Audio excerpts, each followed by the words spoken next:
ലക്ഷ്യമാക്കി 15,000-ഓളം ചിഹ്നഗ്രഹങ്ങൾ എത്തുന്നുവെന്ന് നാസയുടെ മുന്നറിയിപ്പ്. ഭൂമിയെ തകർക്കാൻ ശേഷിയുള്ള ആയിരക്കണക്കിന് അജ്ഞാത ചിഹ്നഗ്രഹങ്ങളെ പ്രതിരോധിക്കാൻ ഒരു മാർഗവുമില്ല എന്നും അവയ്ക്ക് ഒരു നഗരത്തെ മുഴുവൻ ഇല്ലാതെയാക്കാനുള്ള ശേഷി ഉണ്ടെന്നും നാസയുടെ planetary defence chief doctor Kelly fast പറഞ്ഞു.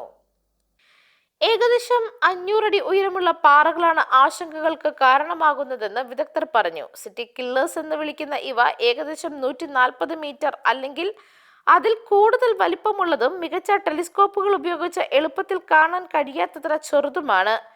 ഇവയ്ക്ക് ഒരു വലിയ നഗരത്തെ നശിപ്പിക്കാനും തീപിടുത്തം, വ്യാപകമായ നാശനഷ്ടങ്ങൾ എന്നിവയ്ക്ക് കാരണമാക്കാനും സാധിക്കും.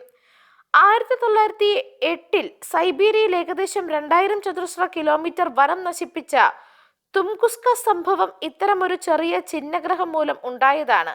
താരതമ്യേന ചെറുതായതിനാൽ സിറ്റി കില്ലേഴ്സിനെ തടയാനുള്ള മാർഗങ്ങൾ ഇതുവരെ കണ്ടെത്തിയിട്ടില്ല.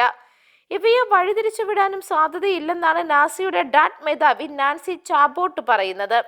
2022 നടത്തിയ ഒരു പരീക്ഷണത്തിൽ ഒരു ബഹിരാകാശ പേടകം 14,000 മൈൽ വേഗതയിൽ ഡൈമോർഫോസിന്റെ മിനി മ്യൂണിൽ ഇടിച്ചിറക്കി അതുവഴി അതിന്റെ സഞ്ചാരപാതയ്ക്ക് മാറ്റം വരുത്താൻ സാധിക്കുമെന്നും നാസ തെളിയിച്ചിരുന്നു. എന്നാൽ വർഷങ്ങൾക്ക് മുൻപ് ചിഹ്നഗ്രഹത്തെ കണ്ടെത്തുകയും ലക്ഷ്യസ്ഥാനം നിർണയിക്കുകയും ചെയ്താൽ മാത്രമേ അതിനെ വഴിതിരിച്ചുവിടാൻ സാധിക്കുകയുള്ളൂ. ഇവയുടെ പാത കണ്ടുപിടിക്കാൻ സാധിക്കാത്ത ചിഹ്നഗ്രഹങ്ങളുടെ കാര്യത്തിൽ ഈ മാർഗം പ്രായോഗികമല്ല എന്നാണ് റിപ്പോർട്ട്. News desk Magnavision.